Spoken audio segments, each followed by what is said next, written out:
Hey guys, just enjoying a little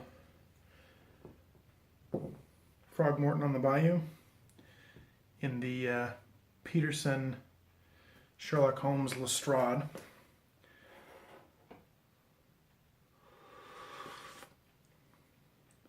Some coffee my good friend Ed sent me. Apparently it's one of his favorites, so thanks Ed. It's pretty good. It's the first cup I've had of it, and I tend to like earthier, more robust flavors anyway. English blends, dark black coffee. This is kind of,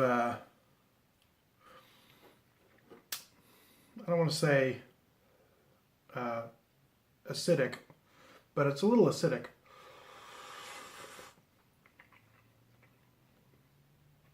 But it also does have a very nice earthy quality, which I do like.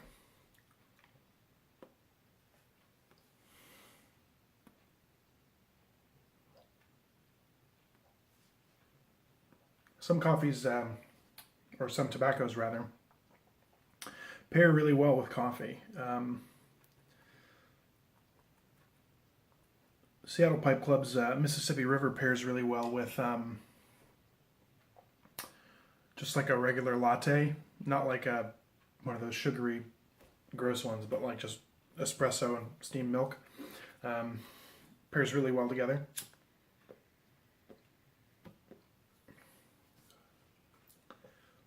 And I'm told there are lots of coffee aromatics that go really well with coffee, but I'm not much of an aromatic guy.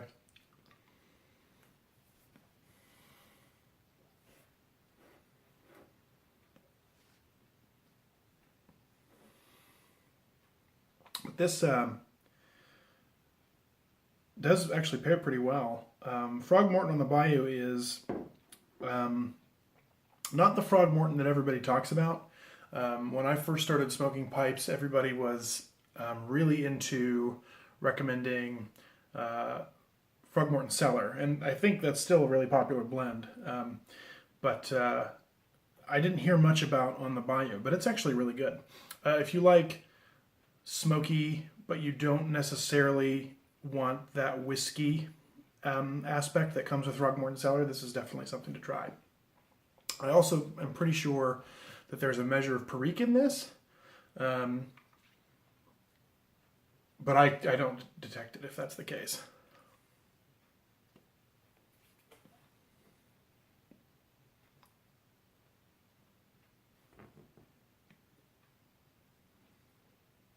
I'm using this as an excuse.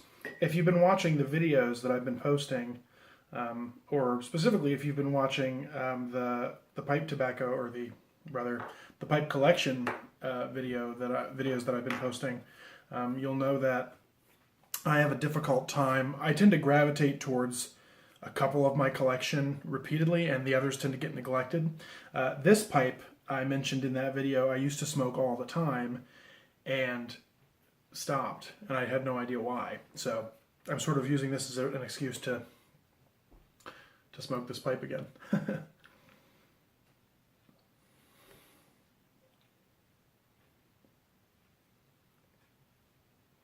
Leaves are falling off the trees, and it is a wet and kind of unpleasant day here in Ohio.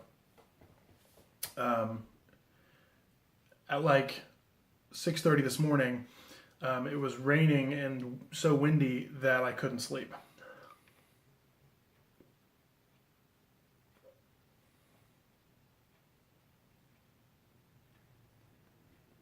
It got very loud. It was all of a sudden too.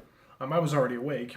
I'd gotten up for a glass of water or something, and when I laid back down to go back to sleep, it just kicked in, and it was a foregone conclusion at that point. I was staying up. So, yeah. Hard to get a good night's sleep sometimes with the weather in Ohio being the way it is. I've mentioned before, but there's like, it's just like, it's either hot or it's inclement. So Today is just an inclement weather day. The first of, I'm sure, hundreds of windy, rainy days leading from now until our true winter, which will start sometime in the middle of this month or early December.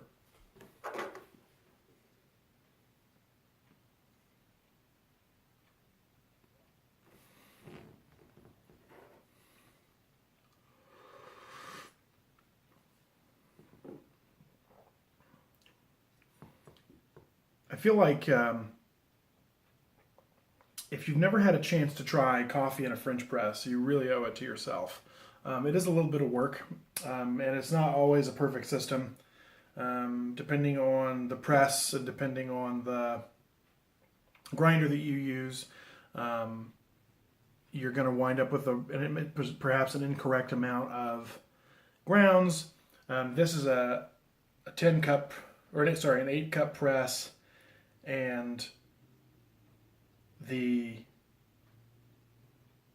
grinder has little lines on the inside of the cup that have numbers, 4, 8, 10, 12.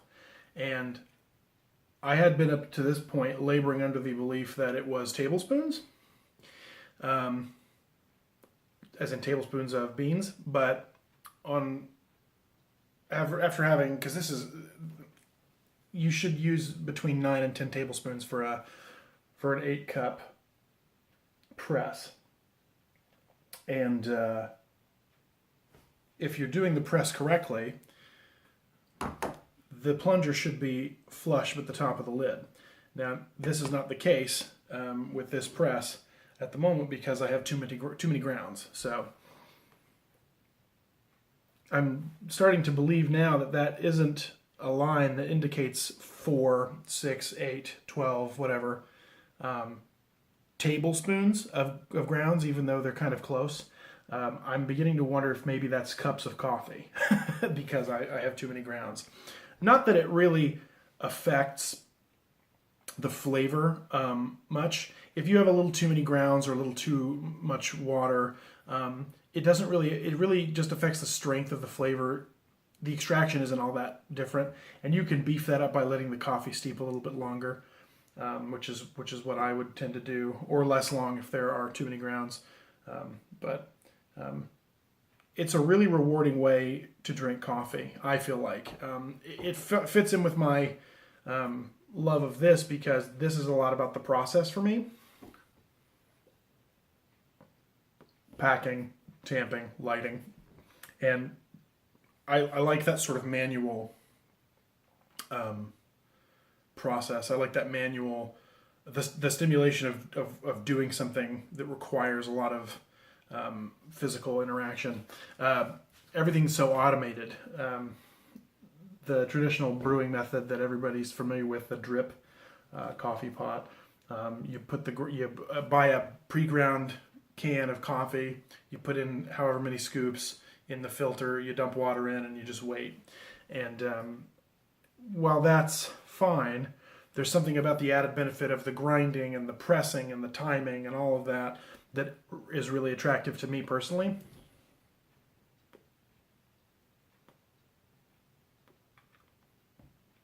I think it probably falls into that whole slowing down thing. If I'm using my brain for a task, my brain isn't just running off kilter on its own thing.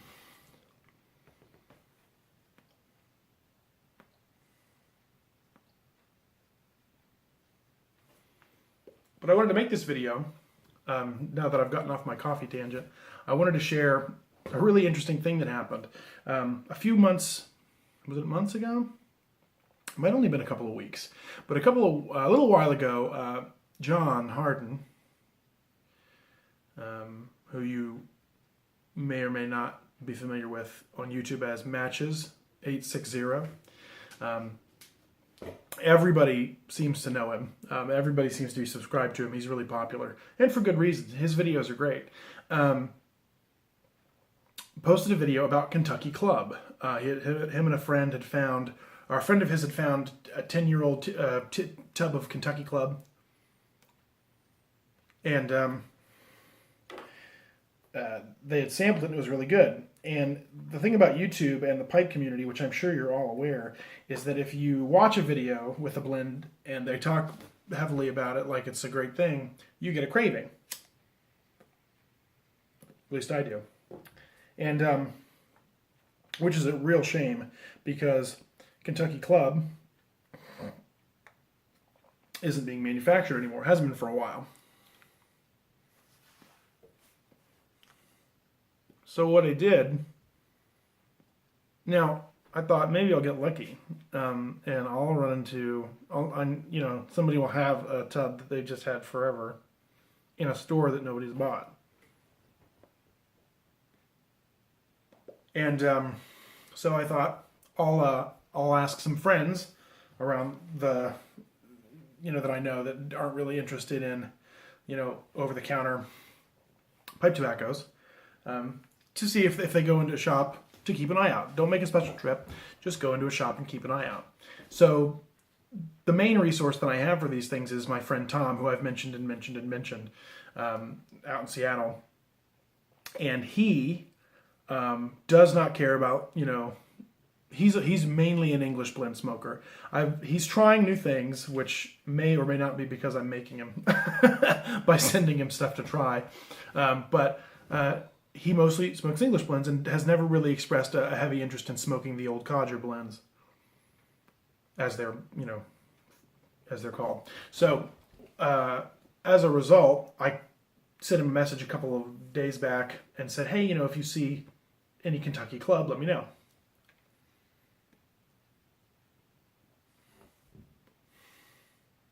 So he messages me the other day and says, well, I was in at the Cargo Hold in Paulsbo, which is a cool shop. I've been to it a couple of times. That's actually where I met Tom for the first time.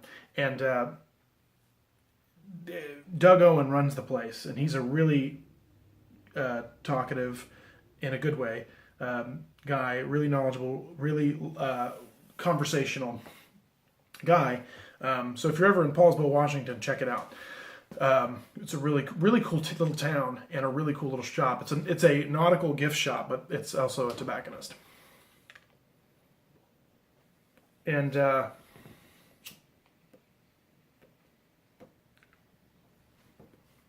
so he said, so Doug Owen, I talked to him, and he said that it's been out of production. But now, for clarification, my friend Tom is not involved in YouTube to any measurable degree. But he recently had a friend send him a sample to try. And so he let me borrow he gave me a couple of bowls to send to you. And I said, interesting. I was like, what? That's kind of odd. He said, I don't know who the guy is. Some matches or something on YouTube. So, small world. So I sent Matches a message and said, hey, I thought you'd really enjoy this story. And he said to me, actually, Doug had told me that somebody had come in asking and that something weird was going on with the Kentucky Club. But I didn't know who it was getting sent to. So what was interesting to me about that is that Matches doesn't know me, not really, and he doesn't know my friend Tom, and Tom doesn't know Matches, and so through basically circumstance, Matches got me curious about trying Kentucky Club. And then I pursued an outside avenue to try to see if I could find any, and wound up with some of the Kentucky Club that Matches was trying, all by happenstance. It's a really interesting thing to think about that YouTube, something so, especially in the way that it's being utilized by us as a community, we're not exactly mainstream. But it's amazing that something like that can happen so quickly among people that don't really know each other, that he could both interest me in trying Kentucky Club and then kind of be responsible for me getting to try it without me having to go through him. It's just kind of like a weird chicken and egg thing that doesn't make any sense, but is kind of awesome. And it gave me a laugh, and it gave him a laugh, and it gave Tom a laugh. And I'm sure that the next time Tom is in Paulsbo, he'll tell Doug, and Doug will get a laugh if Doug already hasn't already. But I just thought that was a really interesting story that you guys might like to share.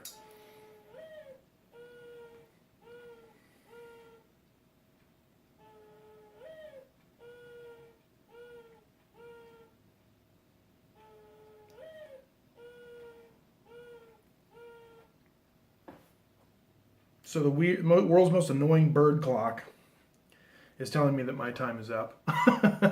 So I'm going to let you guys go. Thanks for watching.